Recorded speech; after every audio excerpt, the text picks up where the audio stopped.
আসসালামু আলাইকুম আরহামতুল্লাহি আবরাকাতু। ইন্নাল হামদুলিল্লাহি ওয়াহদা ওয়াসসালাতু ওয়াসসালামু আলা রাসূলিল্লাহ, আম্মা বা'দ।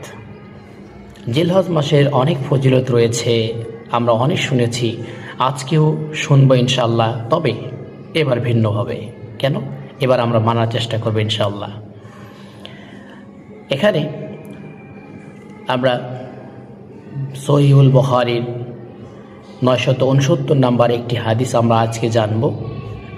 তবে জানার শুরুতে আমরা সূরা বাকারার 203 নম্বর আয়াতে যা বলা হয়েছে ওয়াজকুরুল্লাহ ফি আইয়ামিন মা'দুদাত, অর্থাৎ আইয়ামে তাশরিক বোঝানো হয়েছে। এখানে ইবনু আব্বাস রাদিয়াল্লাহু তাআলা আনহু বলছেন এই আইয়ামে তাশরিক এই 10 দিনকে বোঝানো হয়েছে, তথা জিলহজ মাসের 10 দিনকে।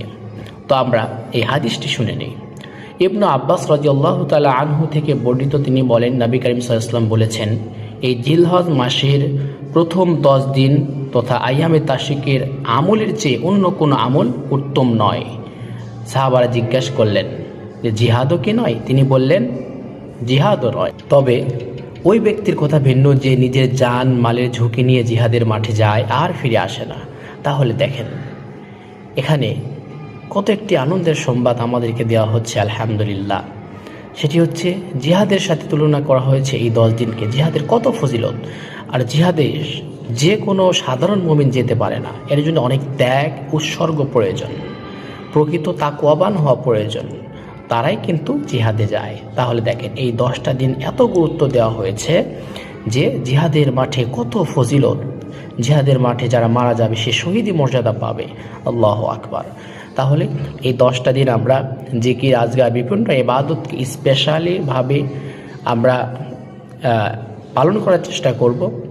এবং আমরা একটি জিনিস লক্ষ্য রাখি, সেটি হচ্ছে চাঁদ ওঠার আগেই যারা আমরা কুরবানি দেব, আমাদের চুল নখ এগুলো আমরা কর্তন করব ইনশাআল্লাহ। তো আল্লাহ রাব্বুল আলামিন যাতে এই 10টা দিন আমরা আমল করতে পারি সেই তৌফিক সকলকে দান করেন, আমাকে, আপনাকে, আমাদের সকলকে।